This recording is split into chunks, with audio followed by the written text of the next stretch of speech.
And you would think after 2 years of working with Zoom and everything, we'd all be on. And I shared with Jack, he is not the only person that I've been emailing with tonight. So appreciate everyone's patience as we get going tonight. A couple of things before I turn it over to Jack. First of all, Ohio Middle Level Association is going to be celebrating its 50th year, and we would love to see you at our state conference. So hopefully, as you've seen the slideshow tonight, you've already made arrangements to join us in Columbus in November. If you've not, I would strongly encourage you to do so. I think, Jack, you're going to be there as one of our keynote speakers, live in person, so we won't have to worry about any Zoom. And we really would love to see you there. Secondly, this is a month where we recognize the middle level. This is a special place for all of us who are joining us tonight. I've spent over 20 years as a teacher and administrator at the middle school level, and I can tell you the dynamic energy of our kids and the environment draws me back and re-energizes me every single year. So hopefully you've had a chance to go out there and recognize others that are in the field at the middle level. I would encourage you to tweet and do things on Facebook this month to recognize this special group of educators. With that, since we are off to a great start, I'm going to turn things over to Jack. Thank you so much for being with us tonight and celebrating the middle level. First of all, I want to make sure you can hear me, that I'm not on mute or anything. Okay, you guys, I am so sorry I'm late. I was the keynote speaker at a technology conference.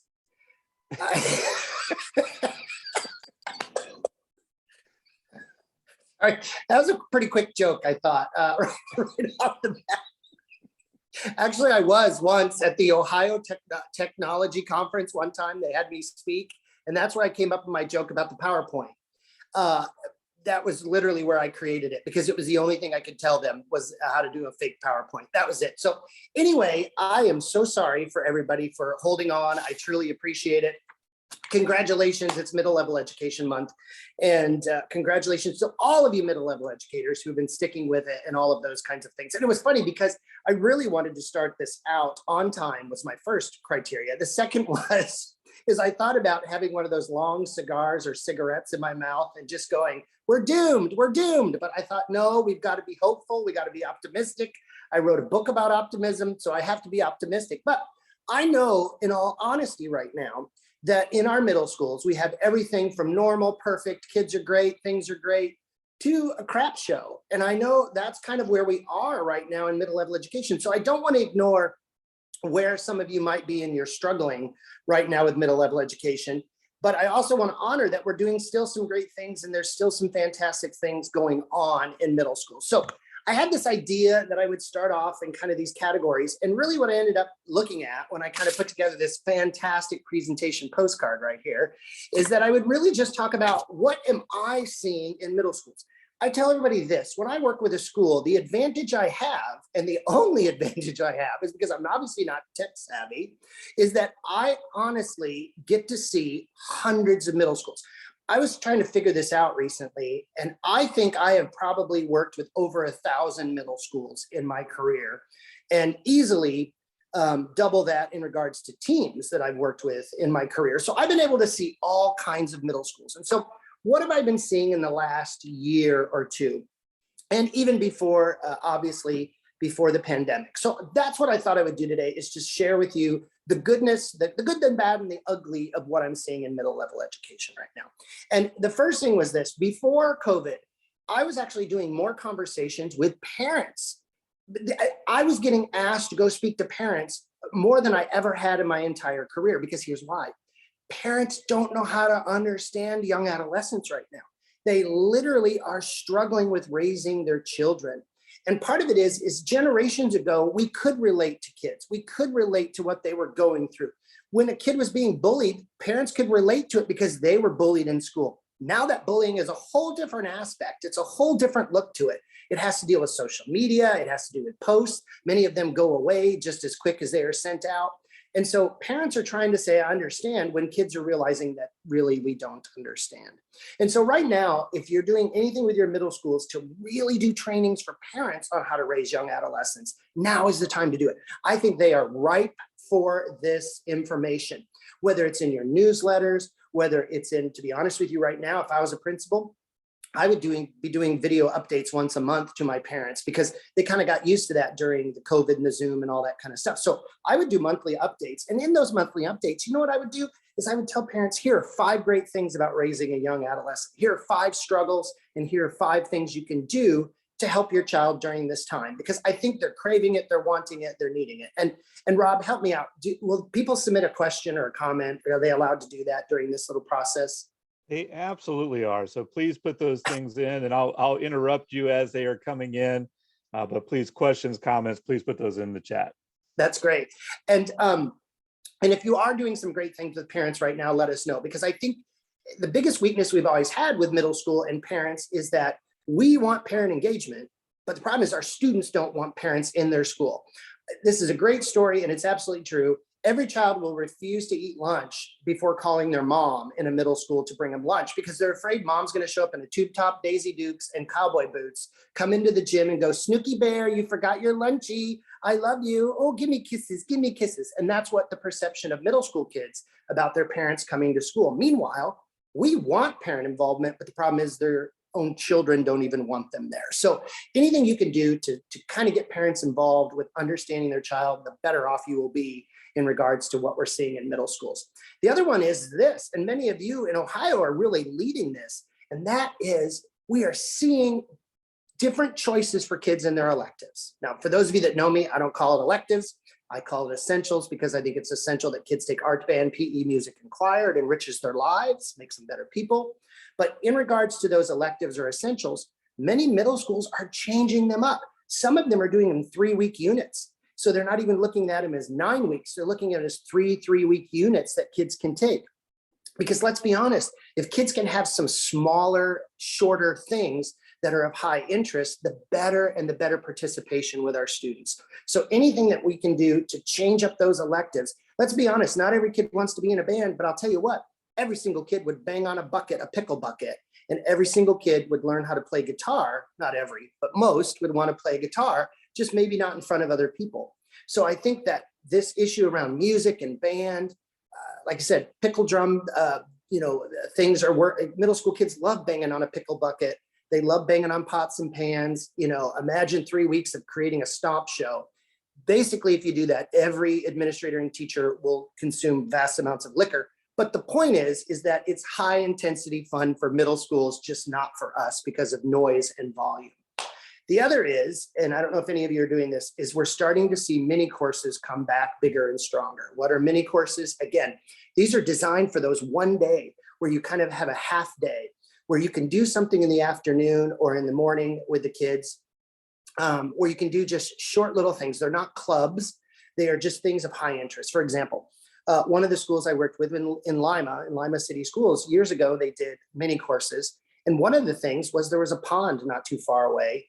And basically kids were allowed to go fishing at some point. And that might have not been Lima, it was another school, but there was a pond and they got a hold of the Parks and Rec people and they had stocked fish about a month ahead of time. And then Parks and Rec came over with fishing poles and taught the kids how to fish.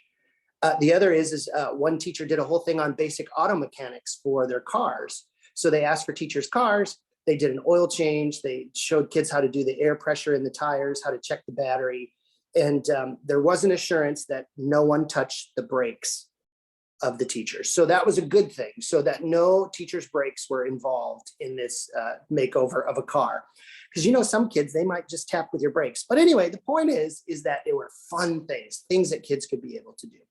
The other is that I just love it. I'm leaning in because this is gossip time. I love how everybody's talking about SEL. Okay, my middle school people, you know this. We've always been about social and emotional learning. The problem is it's been pushed aside because of high stakes testing, because of basically we need kids in more reading opportunities than advisory classes. All great middle schools have had advisory since the conception of the middle school concept. Yet the problem is we had to move away from it because of high stakes testing and other accountability pieces. So we're starting to see advisories come back. And I'm gonna tell you right here, right now, the best form of advisory and SEL is look at what is it your sixth graders need. If I was walking a staff through this to create an advisory program, what is it that sixth graders need? Let's throw it out there. What is it we know that sixth graders need right now? Okay, obviously, sixth graders need to know School 101 again. They need 9 months of opening a lock. They need 2 months to realize they're in a different building. Basically, we know that they struggle with organization. We want them to make good friendship choices. So there's an example of what an advisory would look like for sixth grade. Seventh grade, listening skills. Let me repeat that. Listening skills is what they're looking for in seventh grade. Also, again, more organization things. And for eighth grade, here's what I firmly believe. Eighth graders are very self-centered. They only see themselves. Anything and everything we do in advisory and that social and emotional piece should be for others. We have to teach eighth graders that there are people out there beyond themselves. And so that's an example of what we're starting to see, that recreation of what those advisories are starting to look at, and be genuine. Not when I was doing advisory, it was the worst way to do it. And I worked for the National Middle School when they had it. It was called Treasure Chest, and it was a book for advisory. And you literally flip the pages. And I'll never forget, I stood there in front of 17 sixth graders, and I said, do any of you have feelings today? Like, okay, that's not going to work. Like, that's not genuine and it's not authentic. So how can we make it authentic and genuine? And then the biggest thing that we're starting to see right now in middle schools, especially those of us that are struggling, meaning where kids are not being compliant. We have middle school kids where simple requests become argumentations. And right now, my favorite one it's an absolute favorite. It's a school that doesn't have a lot of discipline problems. And you know what they're dealing with right now? It's almost equivalent to a kid picking up a chair and chucking it across the room. A kid will be on the phone. Teacher will come over and say, get off your phone, please. And a kid will say, in a minute. Oh, that sets off a veteran teacher. But you know what makes it worse is when the kid says, it's my mom. Okay, see, this is where we are in conflict, where we have to get parents more involved in understanding what they're doing and harming their child, which means more parent communications and more parent trainings. And then ultimately, how we have to teach kids to wean themselves off of that technology piece. And so a lot of schools are saying, how can we reset our school? Here's what I would do. I'm working in some troubled schools right now where our kids are running the buildings and they don't know where to start. They are struggling. And here's what I'm gonna tell you, I'm leaning in because this is honest to goodness what I would do, is start with your sixth grade, bring all of your sixth grade teachers together this year, at the end of this year, and figure out what all the non-negotiables are for children. That could be hallway expectations, all of those things, dismissal, how they're in the hallways, anything that you can think of. That basically, if you're saying this right now as a teacher or an administrator, I can't believe they don't know how to write all those things down. Make sure that your sixth grade teachers address all of those things that our kids can't do, and make sure that they do that before day one of school. Reward systems, expectations, commonalities of anything and everything that you can come up with. And in the old days, I used to say, I think you move some of your best teachers to eighth grade. I'm switching. I think some of our best teachers this next year have to be in sixth grade to set the tenor, to set the tone and the expectation. You do that, then those become good seventh graders and good eighth graders. Why not all the school, Jack? Because we've been trying for years to get teachers to be consistent amongst each other, and it doesn't work. You'll have teachers who'll say, well, it's not my battle. Well, wars are lost on battles, and some of our schools are losing the war. And so again, how do you start back at day one, starting those sixth graders off with School 101 with common expectations? Some of myself and some of my presenters in my cadre, we're doing summer trainings just with sixth grade teachers to set up those common expectations so that we're ready day one, so that next year doesn't look like this year. Okay, Rob, I'm gonna breathe because it's been a lot, and it was like a lot. And I'm like a chihuahua on speed right now. I'm pitting out because I was late, and that bothers me. It's my #1 pet peeve. Usually if I'm late, I'm dead, just saying. Okay, just take a moment. This will be a good time for anyone. If you had any comments, questions for Jack, to please enter those into the chat. And I'll also take the opportunity to plug one of the programs that we're going to have this year, Jack, is we're having a Battle of the Bands at our state conference. And if you have a band that might want to enter, go to our website. We're going to do some video of those bands and showcase them at our conference. We love to showcase art and music as part of our programming, and so if you get that opportunity, please nominate. All the information can be found on our website. And I really apologize. This is the worst view of me because I'm literally on my iPad. It's tilted. I have this white light ahead of me. I feel like I'm being interrogated by a high school. It's just, I'm very stressed right now. You're doing great. I feel like they're asking me, why are you so touchy-feely in the middle school? Why don't you have content in the middle school? I'm sweating. Any questions or anything pop up from people?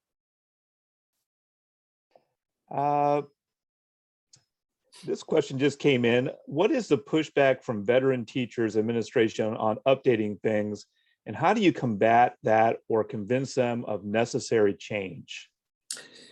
I think we're being forced into change right now. I honestly do, because if your kids are not complacent, compliant on basic expectations, and literally, here's what concerns me more than anything, is imagine for a year, an entire year, a kid at home on a computer screen, and parents looking at every single one of those lessons or most of those lessons and hearing things like this. Well, that's a stupid assignment. Why are you doing that? Man, I wouldn't do that. That's stupid.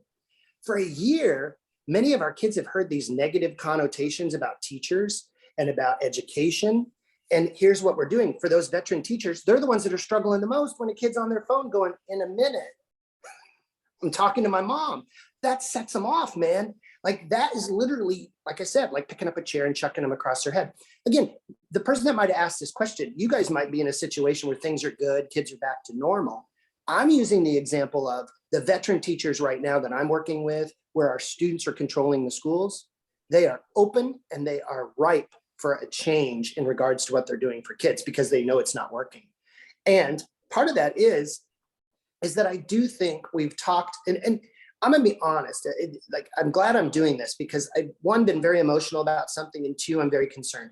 Those of you that know me really well, I have never, ever used the word crisis for anything in education. Yet, what have we heard through our education career? There's a reading crisis. There's a testing crisis.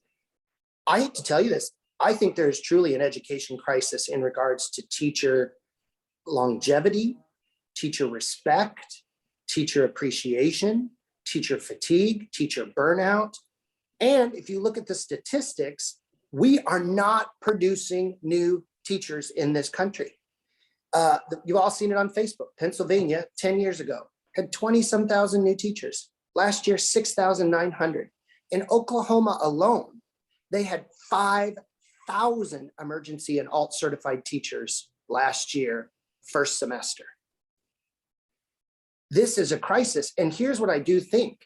Middle schools will be hit the hardest because there aren't very many teachers going to college right now who wake up in the morning and say, God, I want to teach 8th grade algebra.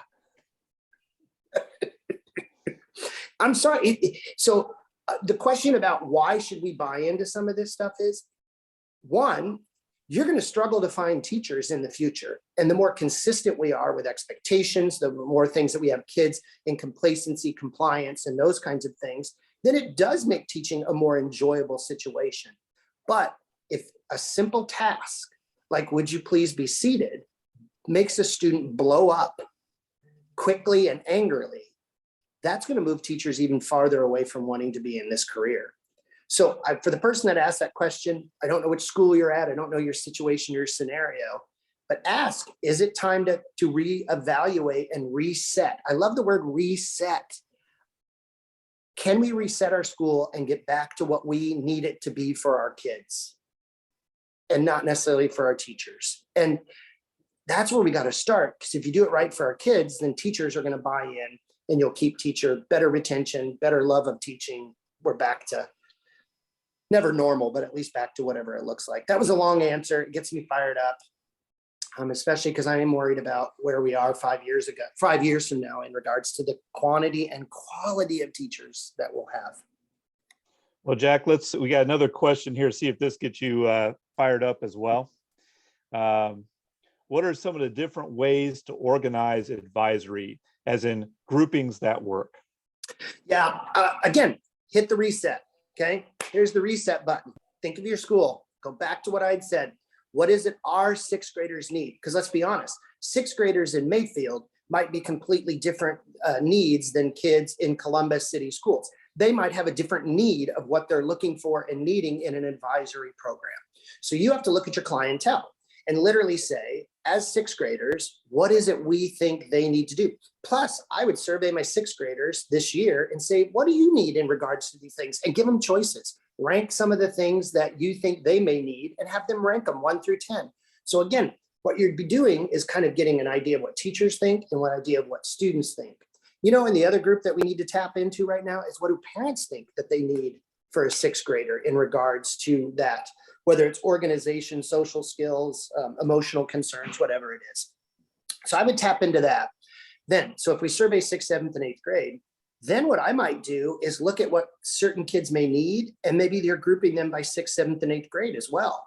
Because let's be honest, one of the things we're trying to do is get our eighth graders to be good role models and sixth graders to emulate those good practices. But yet in most middle schools, we try to keep them as separated as possible, probably for liability reasons, I don't know, or ankle bracelets, I don't know. But the point is that I'd switch that up, meaning like, are there smaller groups based on kids' needs that I would group those kids sixth, seventh, and eighth with right now? Because let's be honest, it's a reset. Kids are, not school 101. So maybe that's what I would do first. Look at some of these skills, figure out which sixth, seventh, and eighth graders have asked for those and needed those, put them in those groups. Second is I would be honest with you, I'd bring back intramurals in a heartbeat for our advisory classrooms, because I do think they need some physical movement and activities kinds of things. And it doesn't have to be volleyball. There's a school in Maine. Do you know that every single day, first 10 minutes of their advisory, the kids are in the gym 1 day a week and they do little line dances. They do, the funky chicken. They literally do whatever it is that they do as their little line dances, or they do simple little movements and exercises for 10 minutes. And one day it's this group of sixth graders, the next it's seventh graders, eighth graders. I just love that when people are looking at that time, that they're not looking at it like, advisory looks like this. I think advisory could look like this for 1 week where all the kids are in a class, but the next week it could be a charity thing that they're all doing together. I don't know. I just think we've gotten regimented in a schedule versus, like I said, what if 1 week, all we did was things on compassion and taught kids about compassion, which meant maybe letters to senior citizen homes, letters to teachers in the building who are brand new, encouraging them to stay. And not quit, because here's the truth, I'm leaning in. One of the schools I was working with in Oklahoma, oh my God, they hired a band teacher, alt emergency certified. He lasted 4 days. He came in, he says, this is too hard, I'm not doing this. The principal said, what are you going to do? He said, I'm going to go sell cars at Enterprise rental car. Okay, we're doomed if that's a better job, okay? So the mentality of this next generation of teachers is it's a job, maybe not a career. So how do we change that? Whether it's nice letters from our kids, whether it's doing something nice and compassionate for our administrators. When's the last time superintendents got letters from students thanking them? And let's be honest, this last year, I haven't wished anyone to be a superintendent. It has been a hard job. And again, thankfulness, kindness, activity things that gets kids out and moving, bring back the old games, Foursquare tournaments, anything that we can do to literally bring back some fun back into our school, combining it with that SEL and that advisory. Again, long answer, but it's I think my head is exploding on the possibilities of what could be done during that time versus open the book and talk about your feelings. Well, Jack, the questions are pouring in now. So some of our friends teach in a 5th, 6th grade intermediate building, and their question is more about the logistics. So how often do you see schools doing advisory? 1 day a week, daily? What's the mix of the kids? I would say daily, but when it becomes daily, then usually it's like, well, 1 day can be silent reading. 1 day can be, catch up on homework day. No, if you're going to commit to doing advisory for 5 days, then you do advisory for 5 days. If it only means in your schedule you can do 2 days a week, then you do 2 days a week, and you're doing advisory for both of those 2 days a week. I think the problem is when you end up with 5, people sometimes don't want to teach those lessons, those advisory type lessons 5 days a week. So I think we back off on it too quickly versus the best ones I've ever seen are methodically thought out In other words, back to what I've said again, what is it our sixth graders need, seventh graders need, and eighth graders need? I'm seeing teachers right now being brought in the summers right now because of some of the money that's in education right now, where they're paying teachers to write entire curriculums for sixth, seventh, and eighth grade for their SEL and their advisory. What a great opportunity to use those funds right now.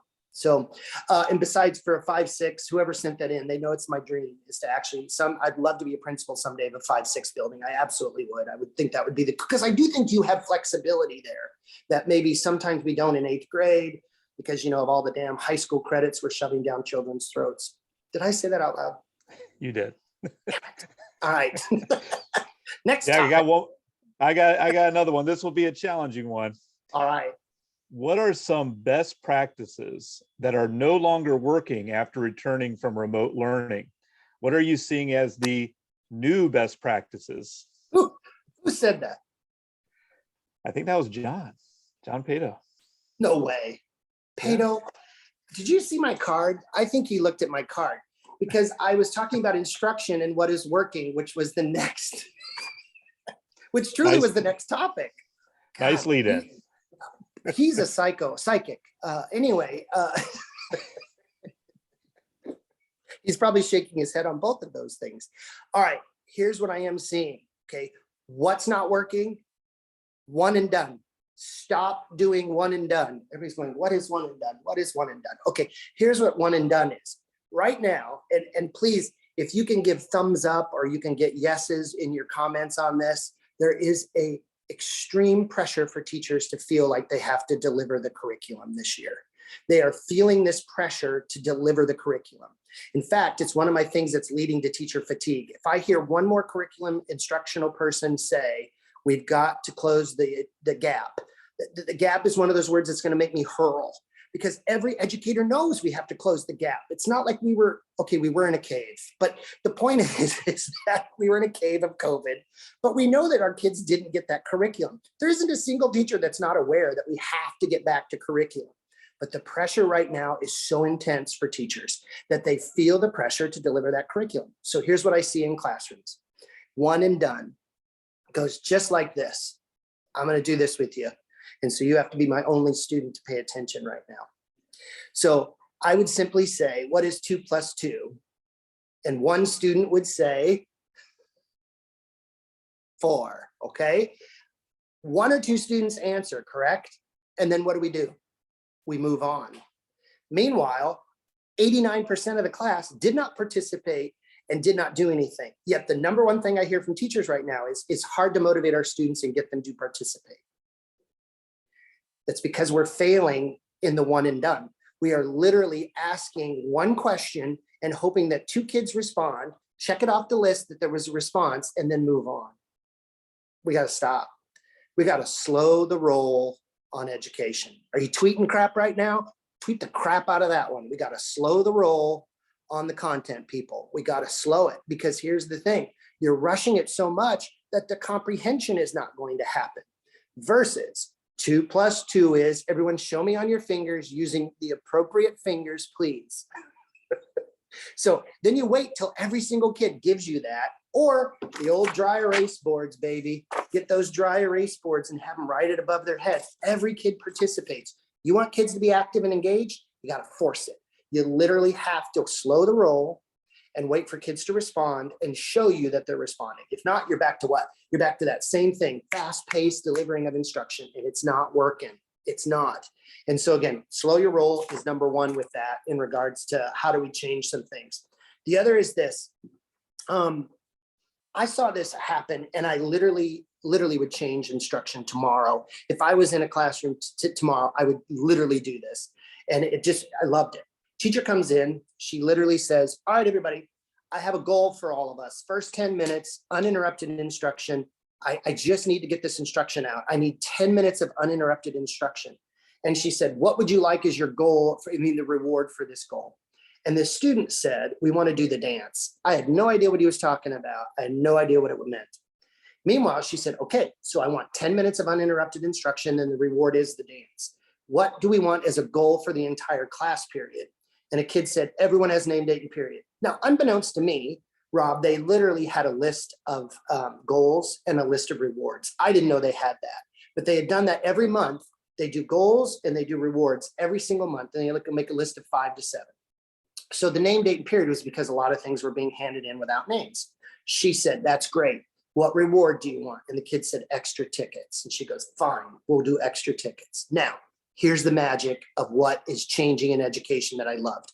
Next to the goal, which was 10 minutes of uninterrupted instruction, she put 7 hash marks by that, okay? And for the one on name, date, period on the right-hand corner, she put 2 hash marks. She says, all right, everybody start talking, get it out, because in 5, 4, 3, 2, 1, we're gonna start the 10 minutes of uninterrupted instruction. So she counts it down, and kids are shouting and yelling back and forth at each other, gets down to 1, it's a murmur, she starts the timer. Within 30 seconds, a kid interrupts her, she goes over and she erases one of the marks. She doesn't reprimand, she doesn't say anything, she keeps teaching. About a minute later, another kid interrupts her, she erases another mark. They're down to 5. When they got down to 2, Rob, every single kid in that classroom was like, you guys be quiet, everyone just be quiet. And they were down to 30 seconds and she had to erase another one, so there was only 1 left. And timer goes off, ding, she never stopped speaking, she never stopped her instruction. They got 1 left, she goes, fine, you guys did it, you got through it without the last hash mark taken away. Here's what the reward was. It was that stupid damn TikTok dance. When the sun goes down on my side of town. It cost her nothing. It cost her nothing but 45 seconds of a kid's doing a damn dance. And I'm thinking to myself, immediate reward, immediate goal. It's what our kids are craving. It's what they want. Because in that gaming world, they're getting these rewards immediately. We're not doing that in class. We're slow in our, we're too slow with those reward systems for our kids. And the one at the end for the name, date, period, she had 2 kids go around and check to make sure the kids had name date. If they didn't, they came up, took off a tally mark. If they only had no tallies taken off, they got the tickets. I said to her, I said, I'm really confused. I said, how come 7 marks? And she goes, oh no. She goes, I've got a class where there's 15 damn marks up there because it takes them about 15 chances because they interrupt me all the time. And she goes, but I got another class where there's only 3 because they don't ever interrupt me. Same expectation, just different types of how they get to that goal. 15 chances or 3. Loved that. I love that because I'm like, it's so middle school and it gets them buy-in because there's no damn student voice and choice in education anymore. So at least gets them some choices. It lets them be part of the actual lesson. It lets them set up the goal. It lets them set up the reward systems. I loved that. So those are 2. Pato, are you good? Are you happy? Did I provide the knowledge that you needed, sir? Which you don't need any knowledge because you're one of the smartest people I know on the face of the earth.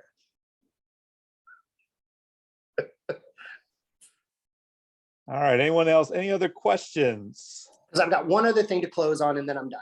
Okay. You ready for the last one? All right. We're tired. We are overwhelmed. I have seen some of the most atrocious things emailed to teachers from parents. Some of the nastiest things that have been said to teachers. I've seen principals, secretaries, whose lives are threatened by people and parents on the phone. I have seen this ugliness towards education that literally has made me weep on many times, that I am so sad that people think it's okay to threaten the lives of teachers, administrators. I'll tell you what, if I was ruler of education, there'd be a poster on every school on the front of the door, and it says, all are welcome. When you come in here, we will treat you with respect. We will listen to you. We will find ways to help you. We are here to help you. And on the other side of that little poster, it would say, if you cuss, if you threaten the lives of anyone in this building, the meeting is over and we'll try another day. It's almost like we're afraid to set up those expectations for not only our students, but parents when they come in. And as educators, we're like, well, let's just get them to calm down. Let's get them to relax. No, you don't deserve those kinds of things said to us. We just do not. And so what I need to convince administrators to do right now is we need a little AA at the end of the day. What the hell is AA at the end of the day? It's not what you think. It's not that we're all going to the roadhouse putting away some steaks and brewskis. That's not it. Once a week in your library, have some fruit punch, some snacks after school. And if teachers need to COVID cuss, let them COVID cuss. If you need to COVID cry, they can COVID cry. If they need to just sit in that room and rock back and forth for a couple minutes, let them do that.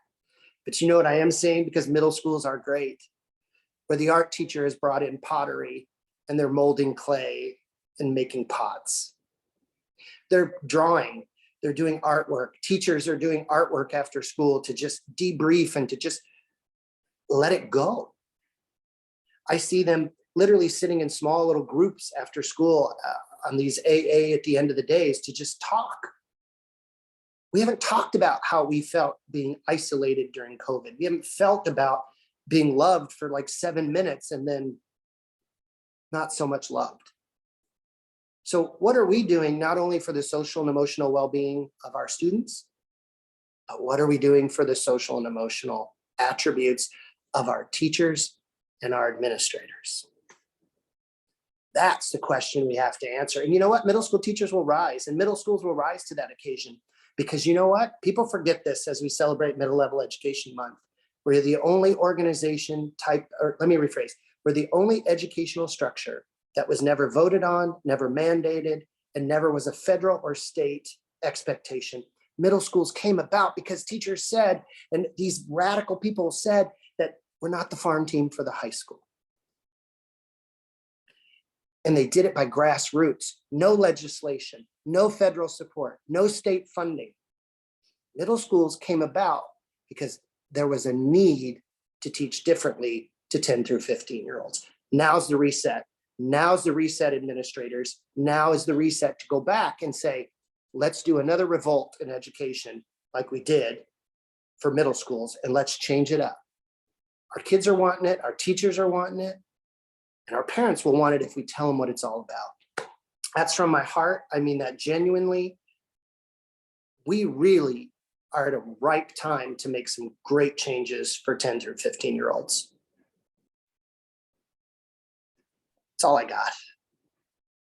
Thank you so much.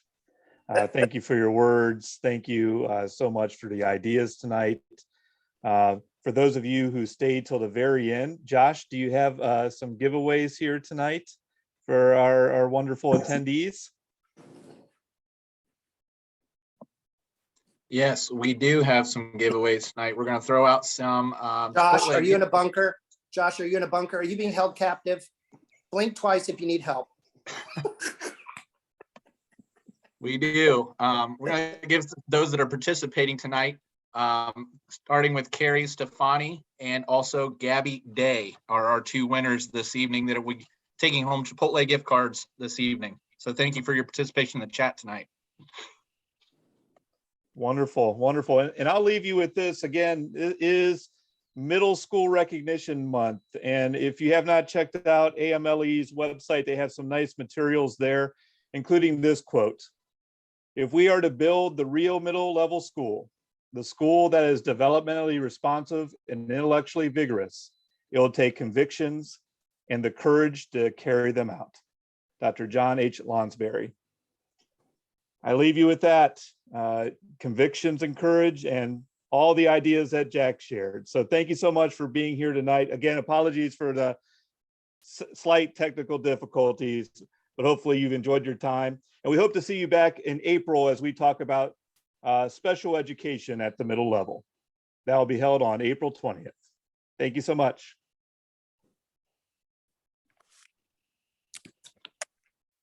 Thank you, Jack.